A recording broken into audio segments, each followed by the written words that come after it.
미국에서도 델타 변이로 코로나19가 재확산하는 가운데 캘리포니아주 로스앤젤레스 카운티에서는 최근 한 달 사이 신규 확진자가 6배로 늘었습니다. 네, 백신 접종 후 코로나19에 다시 감염되는 돌파 감염 사례 중 증상이 심각한 경우는 대부분 기저질환이 있는 사람들인 것으로 조사됐습니다.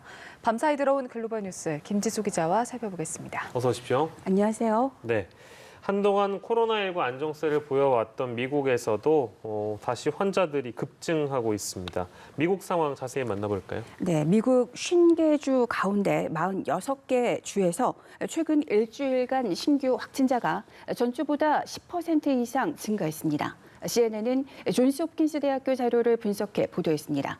31개 주에서는 신규 확진자 중 증가율이 50%를 넘었습니다. 특히 카운티 중 인구가 가장 많은 LA 카운티에서는 최근 한 달 새 신규 확진자가 6배로 늘었습니다. 미 전역에서 감염 확산 속도가 빨라지고 있는 반면 백신 접종 속도는 더뎌지고 있습니다. 미국 전체 인구 중 한 번이라도 백신을 맞은 사람은 56%, 백신을 다 맞은 사람은 48%입니다.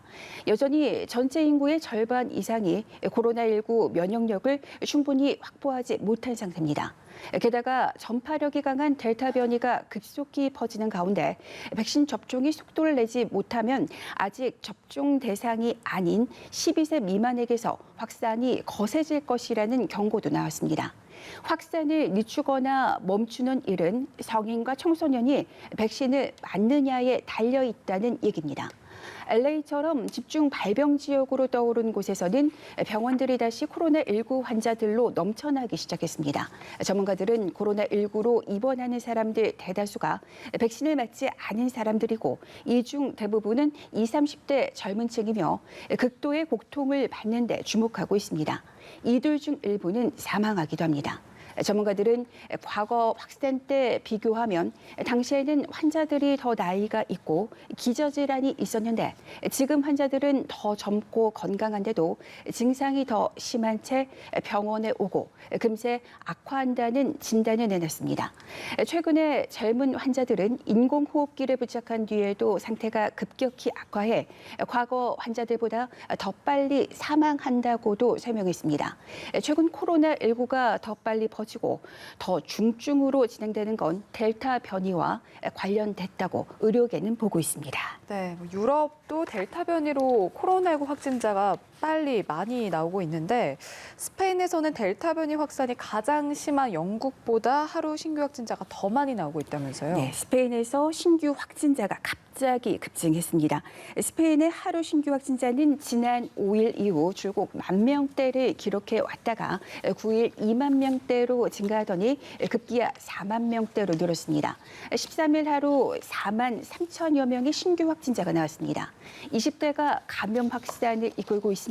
스페인은 이미 5차 유행에 직면했다는 분석이 나옵니다. 스페인은 강력한 봉쇄 조치와 백신 접종에 힘입어서 코로나19에서 벗어나는 듯했지만 델타 변이 확산에 직격탄을 맞았습니다. 이날 신규 사망자는 13명으로 과거 코로나19가 정점일 때와 비교하면 눈에 띄게 적습니다. 백신 접종을 확대한 영향으로 해석됩니다. 스페인에서는 전체 인구의 60%가 한 번 이상 백신을 맞았습니다. 올림픽이 열흘도 남지 않은 일본 도쿄에서는 14일 신규 확진자가 1,100명 넘게 나왔습니다. 도쿄의 신규 확진자가 1,000명 선을 웃돈 건 3차 긴급 사태가 발효 중이던 지난 5월 중순 이후 2달 만입니다. 일본 정부는 도쿄에서 지난 12일부터 올림픽 기간을 포함하는 다음 달 22일까지 4차 긴급 사태를 선포했습니다. 그러나 델타 변이 영향으로 도쿄에서 확진자는 계속 느는 추세입니다. 일본 전역으로 볼 때 신규 확진자는 3,000명을 넘어섰습니다. 예, 상황이 이렇게 되니까 백신 접종이 이 감염 통제 관건일 텐데 그런데 접종을 하더라도 돌파하는 그 돌파 감염 사례가 속출하고 있습니다. 근데 이 중에 증상이 증상이 중증인 사람들 보니까 대부분 기저질환자다. 이런 조사 결과가 나왔다고요? 네, 이스라엘 연구팀에서 나온 그런 조사 결과인데요. 백신 접종을 모두 마친 뒤 최소 일주일이 지난 상태에서 코로나19에 감염된 150여 명의 돌파 감염 환자를 분석했습니다. 그 결과 94%에 달하는 환자들이 최소 1개 이상의 기저질환을 앓고 있었습니다.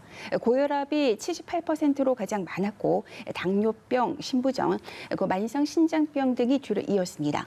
중증의 돌파 감염 사례 중 기저질환이 없는 경우는 6%에 불과했습니다. 이스라엘 연구팀은 전체 중증의 돌파 감염 사례 중 40%는 장기 이식 후 면역 기능이 약화된 경우였다고 설명했습니다. 연구팀은 전체적으로 중증의 돌파 감염 환자는 건강하지 않은 복수의 만성질환을 앓고 있는 사람들이었다고 설명했습니다. 이어 면역체계가 정상적이지 않은 경우 백신 접종을 통해 보호받지 못할 위험이 크다고 지적했습니다. 따라서 기저질환이 있는 사람들은 백신 접종 후에도 코로나19 감염 예방에 각별히 신경 써야 할 것으로 분석됩니다. 네, 이번에는 유럽연합 EU가 탄소 중립을 위해서 세계에서 처음으로 이 탄소 국경세라는 걸 도입한다는 소식인데요. 어떤 내용이죠? 네, 유럽연합 EU는 오는 2050년까지 탄소 중립을 이룬다는 목표를 달성하기 위한 대규모 탄소 배출 감축 계획을 제안했습니다.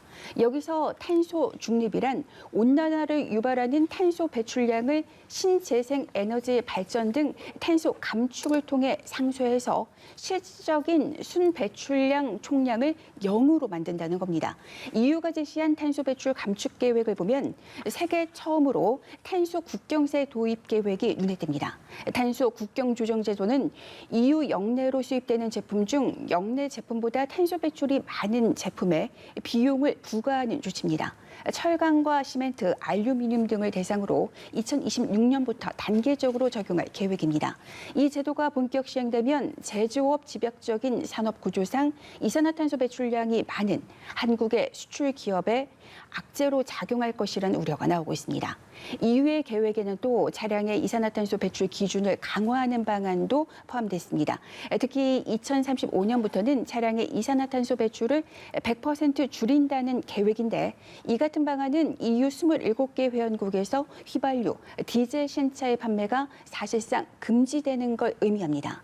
EU의 이번 제안은 27개 회원국과 유럽의회의 협상, 승인이 필요합니다.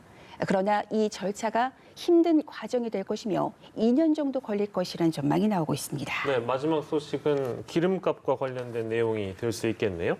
주요 산유국 기구에서 산유량 정책에 이견을 드러냈던 국가들이 있습니다. 바로 사우디와 아랍에미리트인데요. 이 두 국가가 합의에 성공했다는 내용이죠. 네, 지난해 5월에 주요 산유국들은 코로나19로 인해서 석유 수요 감소에 대응하기 위해서 감산을 결정했었습니다. 석유 수출국 기구 오펙 회원국으로 산유량 정책에서 이견을 보였던 사우디아라비아와 아랍에미리트가 타협에 성공했다고 블룸버그 통신이 보도했습니다. 두 나라가 타협을 이룬 만큼 오펙과 또 러시아를 비롯한 비오펙 주요 산유국들의 협의체인 오펙 플러스도 곧 회의를 열어서 앞으로의 감산 정책을 결정한 방침인 것으로 전해졌습니다.